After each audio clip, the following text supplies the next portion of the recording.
Kena ada tukang mandi dan ada orang yang mandi. Kalau dulu-dululah kan kita lakukan, kena ada tukang jirus dan ada orang yang mandilah.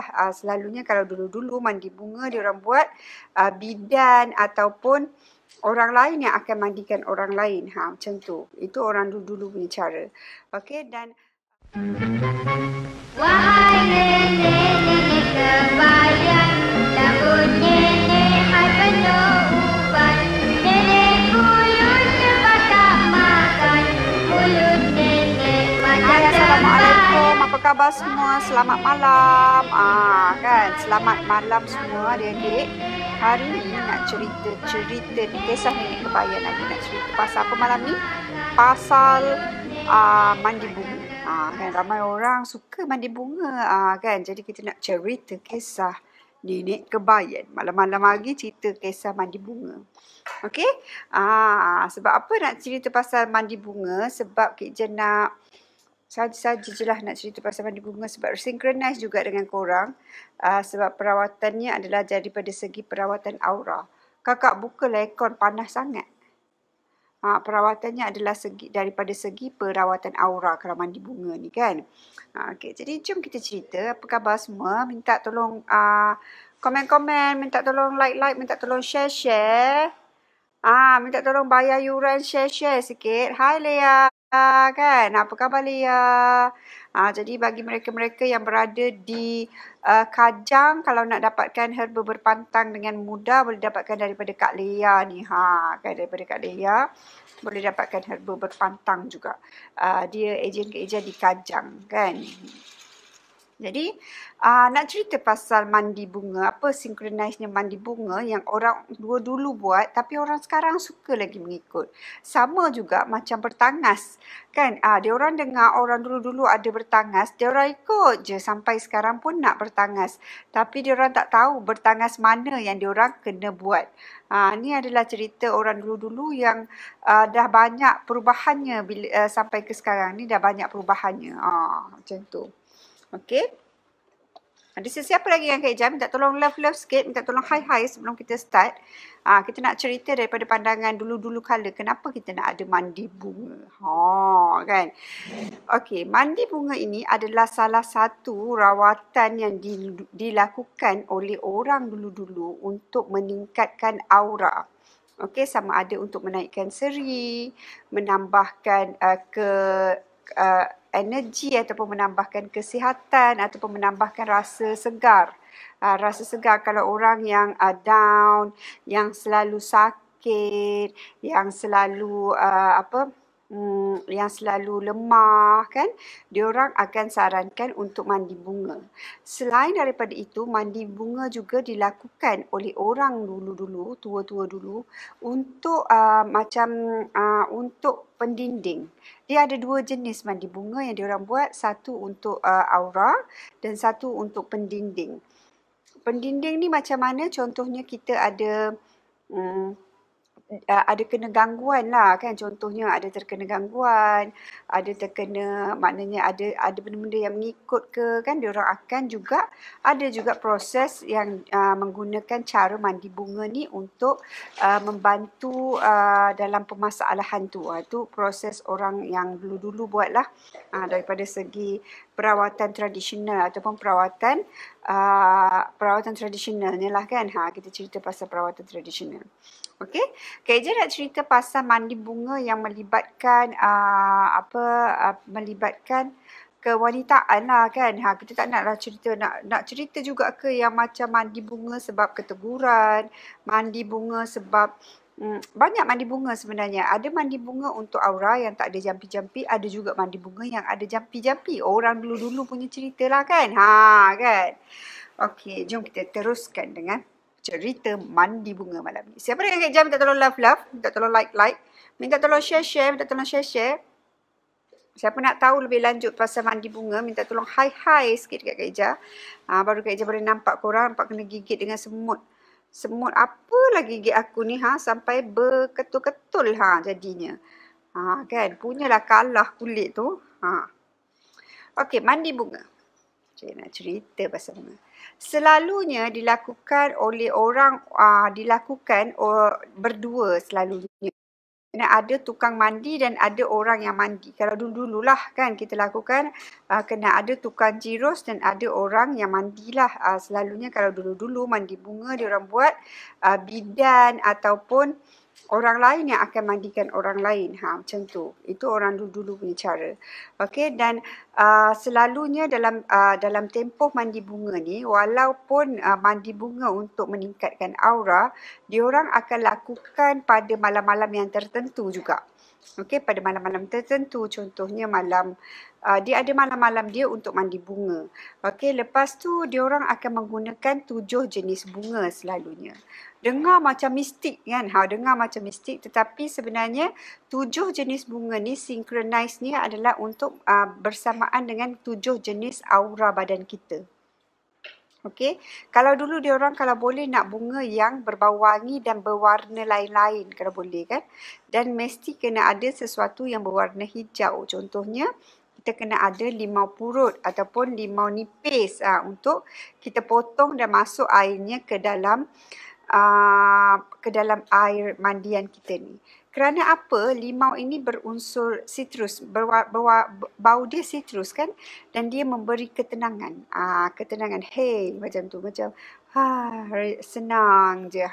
Jadi itu sebenarnya yang nak dibawa, antara perkara-perkara yang nak dibawa dalam proses mandi bunga ni adalah untuk mengelokkan balik kita punya aura.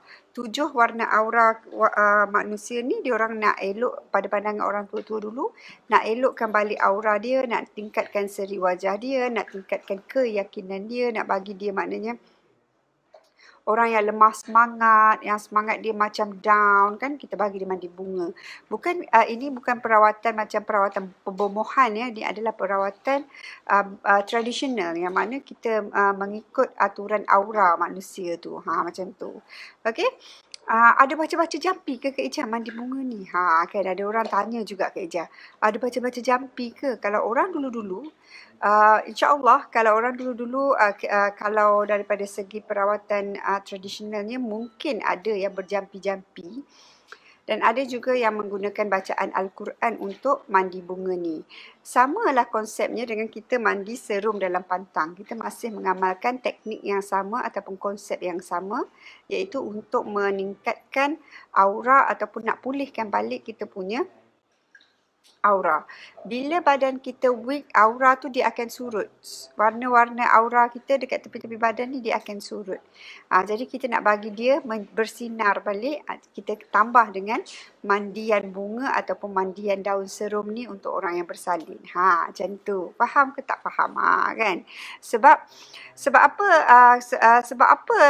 kita nak gunakan bau-bauan, kita nak gunakan bau-bauan, kita nak gunakan wangi-wangian kan? Sebab apa? Sebab ianya menenangkan. Even sekarang pun masih lagi digunakan secara moden ataupun secara menyeluruh. Yang mana diorang gunakan aromaterapi. Maknanya itu adalah terapi bauan untuk badan kita. Bukan sahaja pada hidung ataupun pada kepala kita, tapi pada bahagian-bahagian yang lain juga memerlukan aroma yang baik untuk meningkatkan aura kita. Macam tu. Okey? Jadi inilah ceritanya orang mandi bunga dulu-dulu. Kenapa nak mandi bunga? Selalunya orang dulu-dulu akan lebih menumpukan kepada orang yang lemah semangat untuk mandi bunga. Orang yang lambat jodoh untuk mandi bunga kerana dia orang rasa aura kita tu berkurang. Tak menyerlah aura tu yang menyebabkan tak ada spark dengan orang lain. Pada pandangan perubatan tradisionalnya, tak ada spark dengan orang lain. Aura tu sangat weak, sangat-sangat lemah. Jadi kita perlukan aura yang kita perlu tingkatkan aura. Kalau anak dara yang lambat jodoh kan, selalunya orang bawa pergi mandi bunga kan, adalah untuk meningkatkan aura. Jadi ini adalah salah satu perawatan yang diguna orang dulu-dulu. Even sekarang pun kalau kita penat-penat, kita pergi spa kan, diorang memang akan ada package mandian bunga. Sebenarnya ini adalah teknik yang sama ataupun metod yang sama digunakan oleh orang dulu-dulu dibawa hingga ke hari ini. Cumanya mungkin cara mandian dia tu berbeza. Macam orang dulu-dulu dia mandikan kita tu berbeza. Dia mandikan daripada bawah, bawa naik ke atas. Dia ada urutan, dia ada urutan, dia ada bacaan kalau orang dulu-dulu. Mungkin orang sekarang mungkin dia suruh kita rendaman dalam tub sahajalah kan. Berbezalah. Jadi metodnya tu berbeza. Metodnya sama, cuma caranya sedikit berbeza. Begitu juga dengan mandian serum. Sebenarnya mandian serum yang Kak Ija buat dalam set berpantang itu adalah hanyalah untuk rawatan aura. Okey, mandian serum ni korang kena tahu kalau korang mandi herba dalam pantang, itu adalah hanya untuk merawat aura. Dia tak boleh nak rawat rahim kita. Kena clear kat situ. Yang mandian takkan boleh merawat dalaman badan kita. Mandi takkanlah boleh merawat sampai ke dalam badan kan. Mandi tu dekat luar sahaja, tak boleh masuk ke dalam dia punya. Mandi tu dekat luar sahaja, tak boleh masuk sampai ke dalam rahim. Tak boleh nak kecutkan rahim, tak boleh nak lancarkan aliran darah, tak boleh nak bantu meninggikan kedudukan rahim, tak boleh nak bantu pengecutan otot-otot dalaman, tak boleh nak bantu mengurangkan bengkak-bengkak urat dalam, tak boleh. Jadi kena clear dekat situ yang mandian selalunya kalau berunsur luaran, mandian, lulur, sapuan, apa yang orang tua-tua dulu buat, hanyalah untuk luaran. Untuk luaran. Yang ada dekat luar kita daripada perawatan tradisional adalah aura. Aura di sekeliling badan kita itu yang ada dekat dekat bahagian badan kita, bahagian luar. Aura ni yang diorang jaga. Aura ni yang orang dulu-dulu jaga. Sebab tu kita ada aura color kita. Kita ada setiap bahagian badan kita ni ada certain part dia ada 7 warna aura. Ni yang Kak Ija belajar lah ya. Yang mana warna aura ni akan berkurangan jika kita mengalami kesakitan. Okey, bila kita sakit, dia akan berkurang warna aura tu. Bila kita lemah, kita lesu, maknanya aura kita tu kurang. Jadi kita nak enhance dia balik, nak boost dia balik, nak tekan boost. Nak tekan boost tu, itulah kita mandian aura ni. Kan. Jadi dekat situlah orang-orang dulu-dulu buat mandian bunga. Selalunya dia orang gunakan bunga yang wangi-wangi kan. Bunga yang mekar-mekar, pergi cari bunga kan, nak bagi kita mandi bunga yang elok-elok. Even dalam perawatan mistik pun dia orang pun menggunakan metod yang sama. Contohnya perawatan Islam kan, masih lagi ada mandi limau kan, masih ada menggunakan kaedah mandian ini. Kerana apa? Kerana mandian ini adalah daripada segi menyeluruh kita dekat luaran kan, kita nak betulkan kita punya aura tu supaya dia kuat, strong. Bila aura kita kuat, kita lebih positif. Macam tu. Dia punya ketenangan tu lebih. Maknanya positivity tu bila kita tenang, kita punya positivity akan lebih. Kita punya rationality pun akan bertambah. Jadi dekat sinilah sebenarnya datangnya idea orang dulu-dulu buat mandian aura ataupun mandian herba ni untuk berpantang, untuk wanita-wanita yang kepenatan, untuk anak-anak dara yang menaikkan 1000 wajah, nak kahwin mandi bunga, nak beranak pun boleh mandi bunga, tahu tak? Kalau contohnya kita penat-penat badan kan, tengah-tengah hamil ni, masih kita boleh mandi herba. Boleh mandi herba kalau kita penat sangat rasa badan kan, untuk kita tambah relaxation. Dia akan memberi kita impact yang sangat relax. Berdasarkan herba apa yang kita guna ataupun bunga apa yang kita guna. Sebabnya campuran tu membawa impact yang berbeza-beza. Dia ada contohnya kalau kita bau lavender, dia macam ni. Kalau kita bau cinnamon, dia macam ni. Efek ataupun trigger point tu dia berbeza-beza. Jadi Macam tu juga untuk rawatan berpantang, kita gunakan efek untuk trigger point-point yang berbeza. Macam tu. Sebab tu herba yang digunakan untuk mandian serum adalah berbeza daripada bunga-bunga yang digunakan untuk menaikkan seri wajah sahaja, ataupun herba yang digunakan untuk membantu meningkatkan semangat. Contohnya orang aksiden ke kan, dia teraksiden, dia macam terkejut sangat, kita mandi dia air bunga untuk meningkatkan semangat. Ada juga yang macam tu. Okey, jadi synchronize-nya mandian bunga ni secara kesimpulannya, mandian bunga ini bukanlah sesuatu yang macam sangat-sangat mitos ataupun sangat-sangat unacceptable. Maknanya bercanggah daripada kejadian manusia lah. Maknanya bercanggah lah agama tak bagi mandi bunga. Boleh mandi bunga, tapi janganlah kita mandi bunga yang pergi jumpa doktor bomoh pula dah. Pergi jumpa bomoh pula mandi bunga. Tak nak.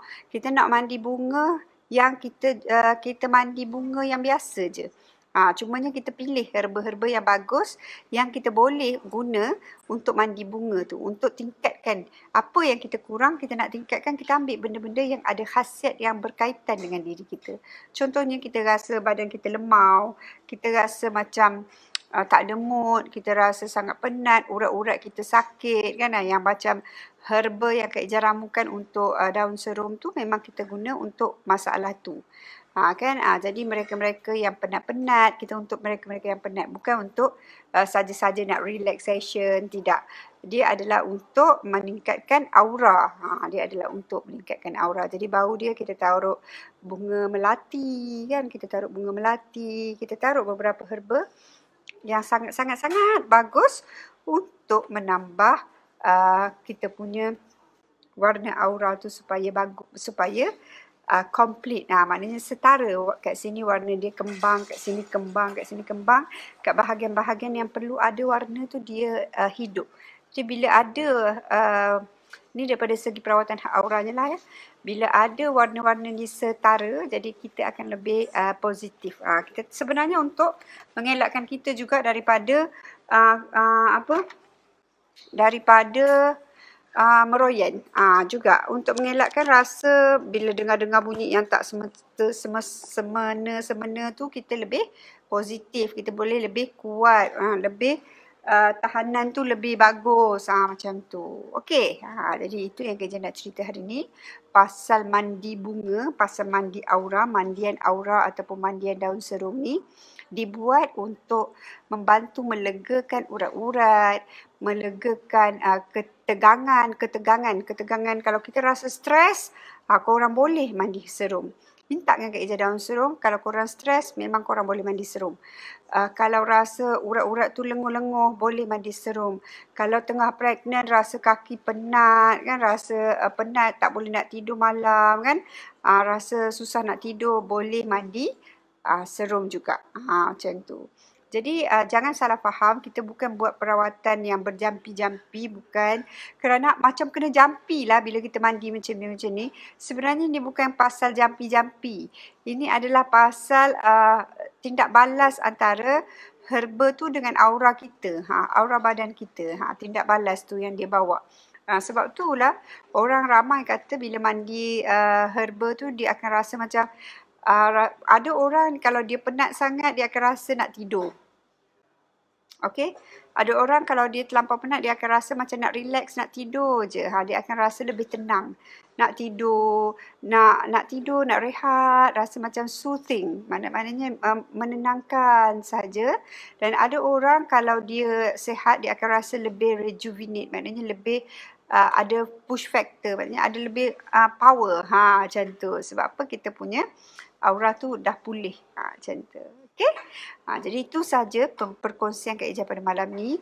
Kita berkongsi pasal penjagaan, pasal mandian bunga yang orang tua-tua dulu sebut mandi bunga lah. Mandi bunga lah. Kena mandi bunga budak ni. Kan kita pun ingat macam, "Hoi, bahaya ni mandi bunga weh. Mesti nak panggil jin ni." Tidak.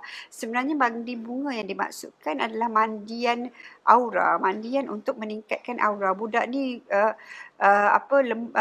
murung je kan. Contohnya dia tengok anak-anak saudara yang murung, dia tengok isteri, contohnya ibu-ibu yang meroyan kan, pun ada rawatan mandian herba dia, supaya nak tingkatkan dia punya kekuatan luaran tu. Dia ada sebenarnya, benda tu kita tak nampak. Macam itulah daripada segi perawatan orang tua-tua dulu, orang yang mengkaji benda ni dia tahulah kan. Cumanya Kak Ija ceritakan korang supaya korang faham yang rawatan luaran itu adalah untuk luaran. Dia tak ada kena mengena, dia mungkin untuk kita punya soul ataupun kita punya kita punya soul ni macam kita punya daripada bau yang masuk daripada rongga-rongga bau, kita rasa lebih, kita punya perasaan, lebih kepada perasaan, rawatan supaya kita tenang, kita calm down, bawa bertenang kan, kita lebih rasa relax, kita nak trigger point-point dalam badan kita supaya lebih positif. Jadi itu yang dibawa oleh mandian bunga ni kepada tubuh badan kita. Maknanya dia trigger kat mana-mana yang perlukan positivity. Kat situ ada impact daripada aroma yang dibawa oleh bunga-bunga yang kita rebus, oleh herba-herba yang kita rebus. Kak Ija harap korang faham yang mandian bunga ni bukanlah mandi bunga yang Kak Ija masukkan bunga yang kita jampi-jampi mandi tepi sungai tengah malam, bulan mengambang, bawah jambatan ke. Orang dulu macam-macam cerita korang. Nak mandi bawah jambatan pukul 3 pagi lah, tunggu bulan malam Jumaat ketiga lah, malam Jumaat Kliwon lah, macam-macam ada. Kan? Jadi bukan, ini adalah rawatan herba, rawatan orang dulu-dulu, rawatan biasa yang digunakan oleh orang dulu-dulu. Contohnya kalau anak kita demam kan, kita boleh mandikan dengan air buah limau kan, air limau nipis, perahkan limau nipis, kita boleh mandikan anak kita. Itu adalah rawatan aura. Yang berwarna hijau citrus kan, untuk rawatan aura.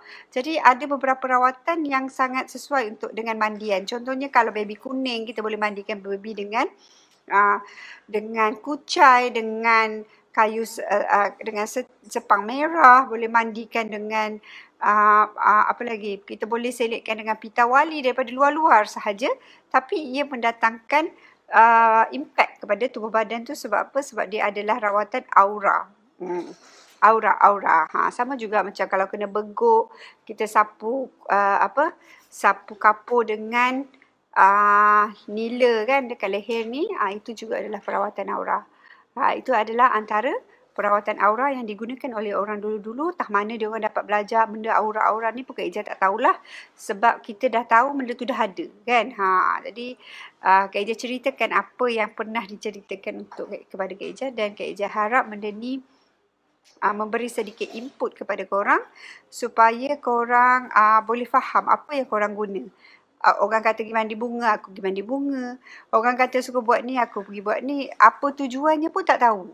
Jadi tak nak macam tu. Kita nak tahu apa sebenarnya perkara yang kita buat tu, apakah impact yang boleh datang kepada badan kita.